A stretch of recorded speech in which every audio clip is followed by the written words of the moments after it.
Hello बच्चों, कैसे हो? आपका स्वागत है त्रिपाण स्टडी सेंटर में। आज जो आपके समक्ष टॉपिक प्रस्तुत हुआ है कई मानने में काफ़ी महत्वपूर्ण है हर एक एग्जाम व्यू से। ठीक है, इसमें हम हर एक बात पे विस्तारपूर्वक चर्चा करेंगे और वो सारे जो है पहलू पर विचार करेंगे जो अब तक अछूता था। तो चलिए देखते हैं हमारा आज टॉपिक क्या है। भारत पर ब्रिटिश शासन का प्रभाव, उसमें हम आर्थिक, सामाजिक और संस्कृति के विषय में विस्तार पूर्वक चर्चा करेंगे। ये समय काल जो रहेगा 1757 से लेकर 1857, यानी करीबन 100 साल के अंतराल में जो भारत में ब्रिटिश जो है अपनी गढ़ बनाई, उसके विषय में हम यहाँ पर विस्तार पूर्वक जानने की कोशिश करेंगे और हर एक पहलू पर जो है प्रकाश डालने की कोशिश करेंगे। और आपको इसके लिए बने रहना पड़ेगा त्रिपाण स्टडी सेंटर के साथ और सब्सक्राइब भी करना पड़ेगा कि समय समय पर इसके वीडियो आएंगे। तो दोस्तों, यहाँ पर जो हमारा पहला पॉइंट आया है ब्रिटिश के भारत आने के कारण। आखिर भारत में ब्रिटिश क्यों आए, किस कारण से आए? अगर वो व्यापार करने के मकसद से ही आए थे तो उनका जो है यहाँ पर शासन कैसे स्थापित हो गया?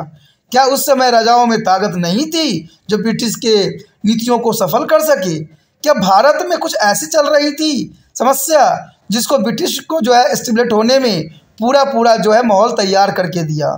तो ये बहुत ही प्रश्न इंपॉर्टेंट उठता है और यही प्रश्न जो है एग्जामिनर भी एग्जाम में पूछता है।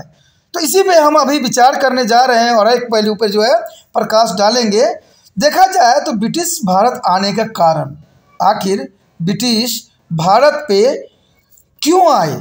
तो देखा जाए यूरोप तथा ब्रिटिश भारत में व्यापार के उद्देश्य से भारत में आए थे। यानी यूरोप और ब्रिटिश का सिर्फ एक ही मकसद था उस समय कि वो भारत में व्यापार करें। लेकिन ब्रिटिश में हुई औद्योगिक क्रांति ने वहाँ के कारखानों के लिए कच्चे माल की मांग बढ़ा दी। अब देखिए, ब्रिटिश में जो औद्योगिक क्रांति हुई, क्रांति होना अच्छी बात है, लेकिन ये औद्योगिक क्रांति हुई, यानी सामानों को बहुत आसानी से बनाना सीख लिए थे, जो हम पिछले चैप्टर में किए भी थे। तो यही बात यहाँ बताता है कि औद्योगिक क्रांति ने वहाँ कारखानों के कच्चे माल की मांग बढ़ा दी। अब देखिए, वहाँ पर कच्चे माल की बहुत कमी थी और उनको एक ऐसा उपनिवेश चाहिए था जहाँ पर वो कच्चे माल खरीद सके। अब खरीद लिया कच्चे माल, उनकी प्रोडक्ट बना लिया, तो उनको कहीं ना कहीं खपाना भी तो था, तभी तो उनको करेंसी मजबूत होगी। यही उद्देश्य से उन्होंने भारत की तरफ रुख किया। साथ साथ वो अपना तैयार माल भी भारतीय बाजार में बेचना चाहते थे, क्योंकि भारत में ऐसा क्षेत्र था, जगह था जहां पर उनकी कंपनियां जो है चरम सीमा तक पहुंच सकती थी। भारत ने ब्रिटेन की सभी ज़रूरतें पूरा करने के लिए उसे एक ऐसा ही आधार उपलब्ध करवाया। यानी भारत में वो हर एक कंडीशन उपलब्ध था जो उनके लिए महत्वपूर्ण थी, चाहे कच्चे माल की बात हो, चाहे जो है सामानों को यहाँ बेचने की बात हो।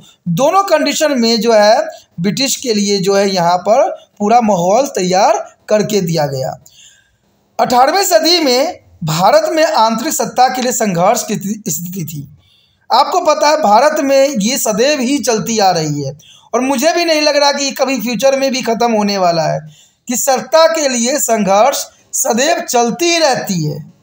कहते हर कोई जो है सत्ता पाने की लालसा में अपने ही देश से गद्दारी करने पे लगा हुआ था।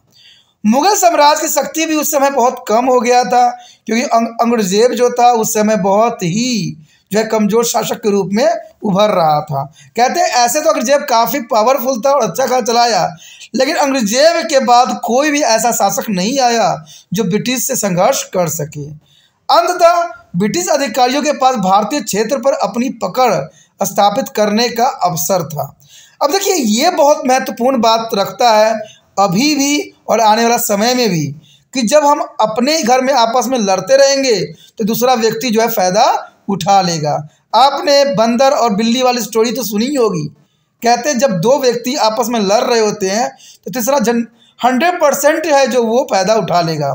कहते हैं भारत में सत्ता के लिए आपसी संघर्ष सदैव चलती रही है और इसका फ़ायदा जो है दूसरे देश उठा लेते हैं। और ये तो चलिए पुराने समय की बात थी। इवन आज देखा जाए तो आज की राजनीतिक में भी ऐसा ही देखने को हमें मिलता है। कहते हैं यहाँ पार्टी कई हैं और सभी पार्टी का मकसद जो होता है अपना जो है राज्य स्थापित करना, अपना पार्टी को जिताना, और इस जिताने के मकसद से वो सारे कार्य कर जाते हैं जो देश भलाई के लिए नहीं होता है। और इवन आजकल आप न्यूज़ में भी ऐसे ही बात सुनते होंगे, आपको गुस्सा भी आता है लेकिन फिर भी आप कुछ नहीं कह सकते, क्योंकि आपको पता है आप क्या बोल सकते हो। आजकल सच बोलने वाले को तो सदैव जो है जेल का रास्ता दिखाया जाता है। तो कहते हैं गलत है, कहते हैं आप राजनीतिक वो चीज़ है जहाँ पर देश के लिए राजनीति की जाती है, अपने मकसद के लिए नहीं की जाती है। अगर आप अच्छा कार्य करोगे तो 100% जो है अगली सरकार आपकी ही होगी। जब अच्छा कार्य ही नहीं करोगे तो कौन आपको जिताएगा, क्योंकि भारत एक आपको पता है लोकतांत्रिक देश है और लोग उसी को ही चुनते हैं जो अच्छा कार्य करने में अग्रसर होता है। जो सत्ता करते हैं उनको कभी भी जो है इंडिया के लोग कभी भी सत्ता में रहने नहीं देते हैं। ये बहुत बड़ी प्रावधान बन गई है आज के समय। तो ये अच्छी बात है और नागरिक को भी इस बात को जागना चाहिए, हर एक नागरिक को इस बात को समझ होनी चाहिए कि वो लालचों में ना आए। लालच का करने से हमारे देश के संसाधन का दोहन होता है। चाहे अगर आप पानी फ्री कर रहे हो, बिजली कर रहे हो, रेल कर रहे हो, कुछ भी कर रहे हो, आप कहते हैं इससे हमारी संस्कृति, हमारे जो विरासत है उसका दोहन होता है और ये आम बंदे नहीं समझ सकती हैं। तो इसलिए बड़े बड़े नेताओं के जो है आड़ में मत आइए, फ्री के लालचों से दूर रहिए। और देखिए यही बात अंग्रेज भी उस समय ब्रिटिश जो है भारतीय राजाओं को जो है लुभाने के लिए कार्य करता था। वो तरह तरह की चीज़ें वहाँ से लाता था, फ्री में देता था राजाओं को, और राजा जो थे ललायत हो जाते थे और ब्रिटिश की हर बात मानने को तैयार हो जाते थे। जैसे आप भी कभी पानी, कभी बिजली, तो कभी बस के चक्कर में आके आप भी क्या करते हो, मंत्रियों को जिता देते हो और उसके बाद वो आपके दोहन करने लग जाती हैं और वो प्रचार सिर्फ टीवी में करते रहते हैं कि भाई करप्शन है, आप वीडियो बनाओ, ये करो। अरे भाई आप तो समझदार बना दिए लोगों को, आपने उन जो कहते हैं पैसा देने वालों को भी समझदार बना दिया और पैसे लेने वालों को भी समझदार बना दिया। तो आपको क्या लगता है कि सभी काम क्या वहाँ पर मोबाइल के सामने होगा या कंप्यूटर के सामने होगा या कोई कैमरे के सामने वो लोग पैसे लेंगे? आपने तो उनका रास्ता और भी आसान कर दिया। तो यही बात उस समय में भी हुआ। ब्रिटिश भारत में लालचों की उन्होंने बरसात कर दी। कहते हैं जिनकी लालसा थी राजशाही प्राप्त करने की, उनको उन्होंने राजशाही देने की वादा कर डाला। और जो राजा जो है सिंपल अपना जीवन जीते थे उनको जो है अच्छे कपड़े देना, उनको तरह तरह के गिफ्ट देना, और देने से क्या हुआ, वो लोग काफ़ी ललायत हो गए और ब्रिटिश में जो है उपनिवेश स्थापित करने का रास्ता बिल्कुल साफ कर दिया। और ऐसा ही हुआ उस समय। उन्होंने कई युद्धों के माध्यम से थोपी हुई संधियों से भी वो आगे बढ़े। कहते अगर देखा जाए तो ब्रिटिश अधिकारियों के पास भारतीय क्षेत्र में अपनी पकड़ स्थापित करने का पूरा अवसर जो है यहाँ के लोगों ने दे दिया और उन्होंने कई युद्ध के माध्यम से थोपी हुई संधियों से, अनुबंधों से और पूरे देश में विभिन्न क्षेत्रीय शक्तियों के साथ गठजोड़ भी किया। यानी जो राजाओं के दुश्मन होते थे उनके साथ वो मिल जाते थे और उनको ये वादा करते थे कि इस राज्य को हड़पने के बाद हम राजशाही आपके अधीन कर देंगे, और ऐसा ही करते थे। इस वजह से कई क्षेत्रीय राजाओं जो है वहाँ के जो उनके दुश्मन थे वह अंग्रेज़ों से हाथ मिला बैठे।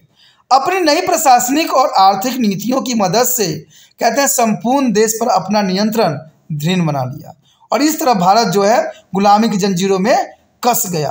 और कहते हैं ये आम व्यक्ति का ही सोच थी जिसकी वजह से भारत जो है गुलामी की जंजीरों में जकड़ा, क्योंकि उनके राजा ही ऐसे थे। तभी कहा जाता है कि जो राजनीतिक क्षेत्र में बैठे हुए हैं उनको कभी निजी नहीं सोचना चाहिए। अगर वो अच्छे कार्य कर रहे हैं तो ऑटोमेटिक जो है लोग भी उनको सराहना करेंगे। अगर वो गलत कार्य कर रहे हैं तो लोग उनको कभी भी सराहना नहीं करेंगे, उनको जो है गलत ही सिद्ध करेंगे। और ये इलेक्शन में भी देखने को आपको मिल जाता है। तो दोस्तों आज हमें फिर से जो है गुलामी की जंजीरों में नहीं जकड़ना है, हम आज़ाद रहना चाहते हैं। इसलिए आप लोग कभी भी वोटिंग करो, कभी भी सोचो, कभी विचार करो तो लालच के बेस पे जो है आवेश में आके ना करो, क्योंकि लालच सदैव खतरनाक होती है।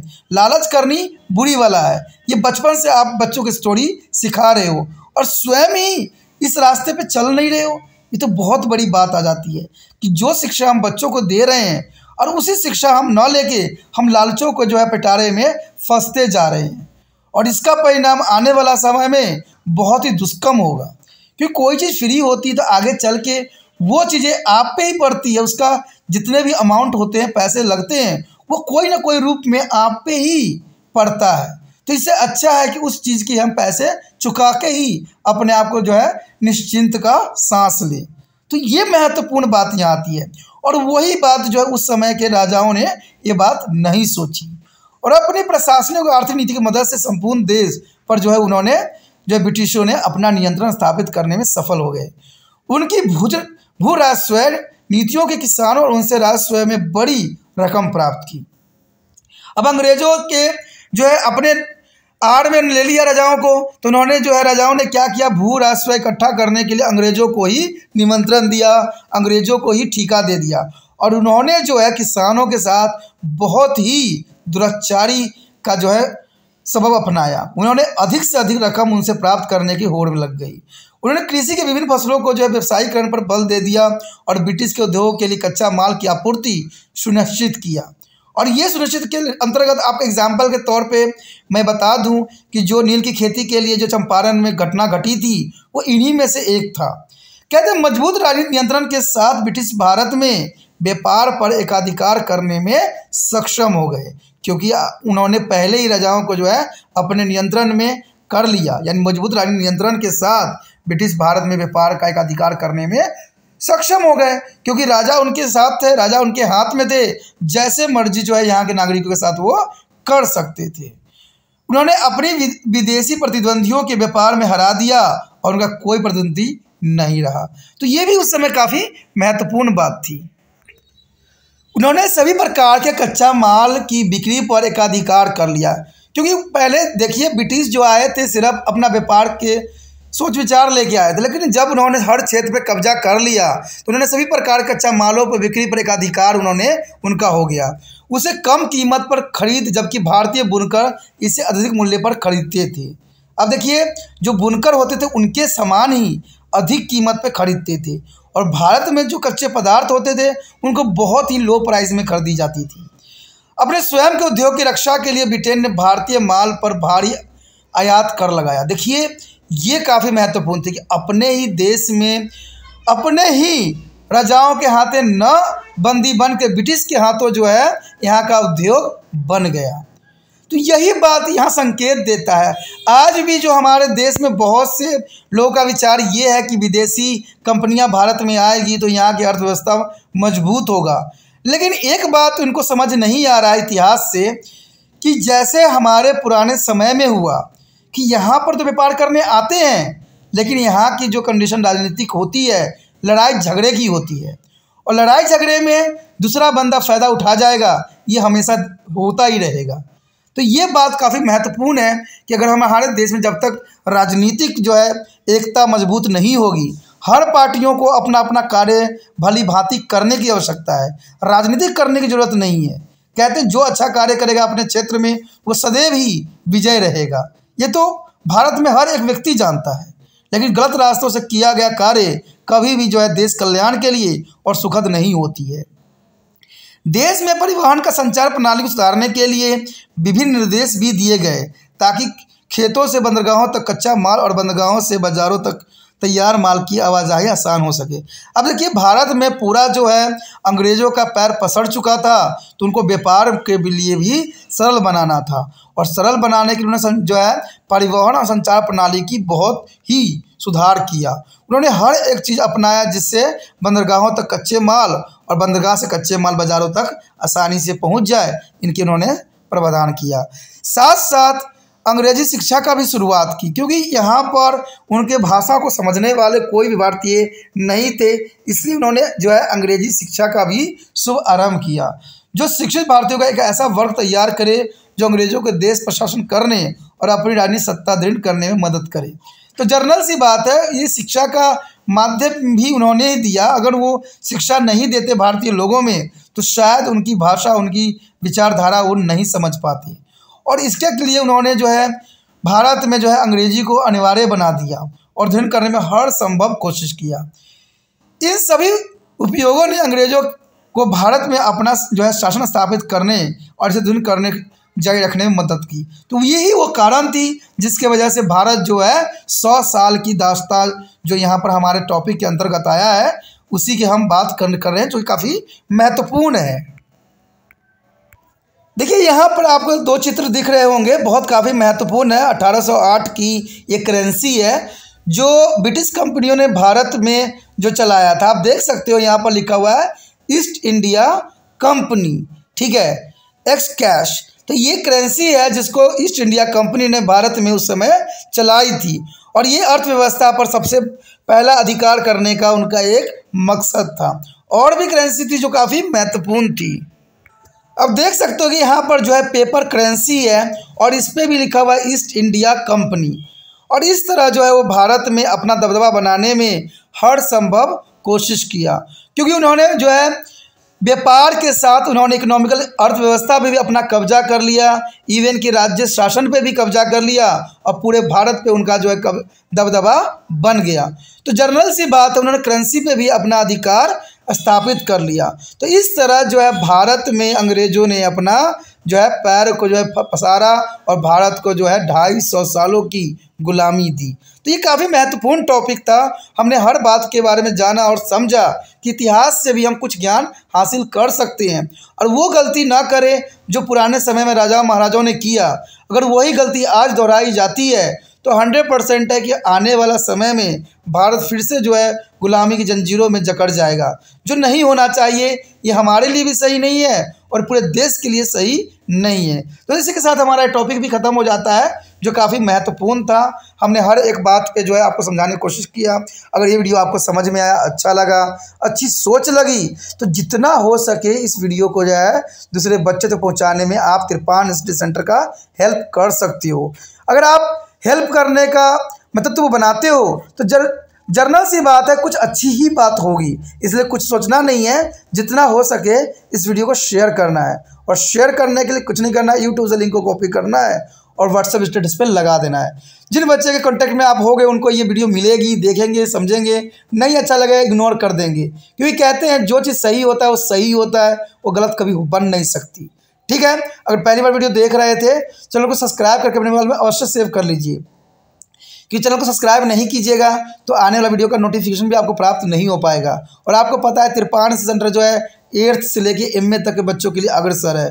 तो यहाँ पर हर तरह के वीडियो जो है आपको समय समय पर मिलता रहेगा और कौन सा टॉपिक कब आपके लिए महत्वपूर्ण बन जाए ये शायद आपको भी पता ना हो। इसलिए सोचना नहीं है, विचार नहीं करना है। जो सब्सक्राइब का रेड बटन दिख रहा है उसको दबाइए और अपने मोबाइल पर इसको सेव कीजिए। ठीक है, कुछ विचार रखना चाहते हो, कुछ कहना चाहते हो, कुछ बदलाव चाहते हो या कुछ शिकायत है तो आप इसके लिए प्रावधान किया गया है, आप कमेंट कर सकते हो।